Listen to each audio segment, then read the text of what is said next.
Hey guys, LJ here. Welcome to my second vlog. Don't really have much of a plan as to what we're going to talk about today, but I thought I'd give a little update. I had my knee surgery, which leads me, I could tell you the whole lovely knee surgery fiasco. So I'm coming to you from my couch, my currently very messy couch, where I've been living, trying to recover from this for like the past week. So Monday I finally had my knee surgery. So with this whole knee surgery business, surgery was originally supposed to happen on June 27th. The first surgery got canceled because they called me and they said, oh, well, due to your medical complexities, we have to cancel the surgery at the outpatient surgery center and move it to an inpatient facility where there's emergency services if they should need it. So we got the surgery moved to the hospital, which was then on July 2nd. So showed up for my surgery and they get me prepped. They do the nerve block, so they inject some local anesthetic around the nerve. They put my leg to sleep so I can't move or feel my leg. And they're getting ready to wheel me back to the OR, and the surgeon comes in and he goes, well, now that your leg's, nice and numb and everything, we have to cancel the surgery. The hospital only ordered one graft instead of two. So we got canceled the second time. Well, this past Monday, I finally had my surgery. They got both grafts in, and, while I was under, of course, my team planned to have a lovely nose hose placed. I like to refer to it as nose hose because I feel like it's a hose coming out of my nose. It is a feeding tube.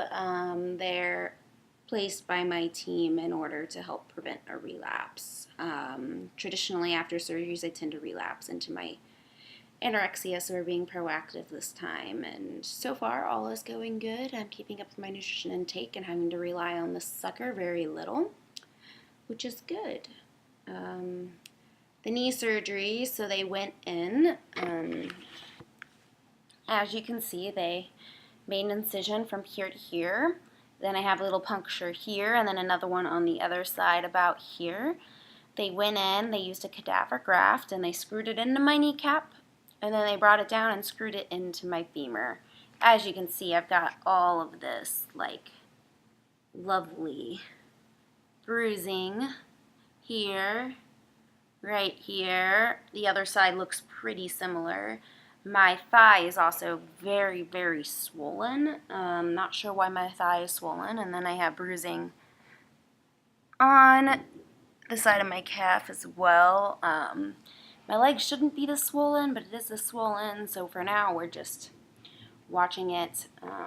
I ended up in the ER the morning after my surgery because of pain. They prescribed me a pain pill that I was allergic to, so I couldn't take it, and I was bleeding through all the dressings and everything, and they didn't seem too worried about all the excessive swelling when I was in the ER, so I'm not too worried about it. I've got a post-op next week, and if it's still really swollen, I figure, we'll worry about it then.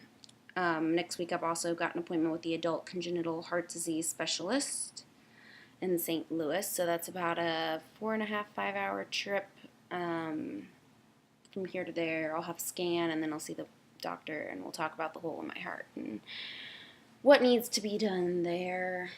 But I'm going crazy on this couch. I could really use some movie suggestions. I'm running out of stuff to watch on Netflix and Hulu, so feel free in the comments to drop a movie suggestion.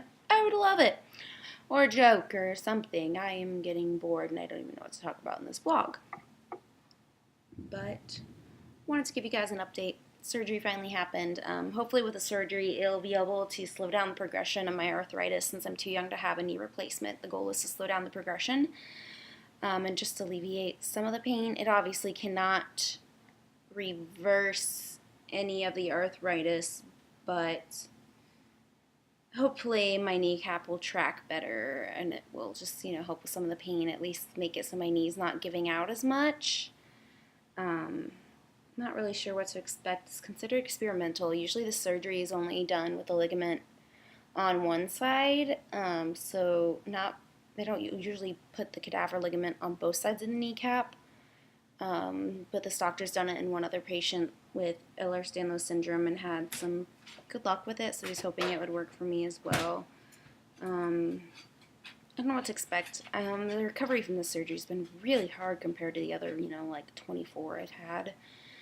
A lot more painful, but I think we're over the pain hump, and it's gonna storm. It's thundering, so there's a chance you might see a giant dog try to crawl on my lap. If that happens, I'm probably gonna scream to get her off my leg. She's scared of thunderstorms.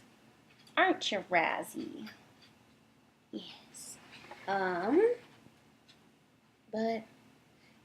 yeah, I haven't started physical therapy yet. This starts next week. I'm not looking forward to it. I'm terrified to have anyone even like attempt to bend the knee. I might cry. I usually don't, but I might this time. So, yep. I'm just gonna leave it there. You guys got the update. I'm gonna keep just chilling out on my couch and probably fall back asleep for the cajillionth time, but yeah, wanted to give you an update. Peace out.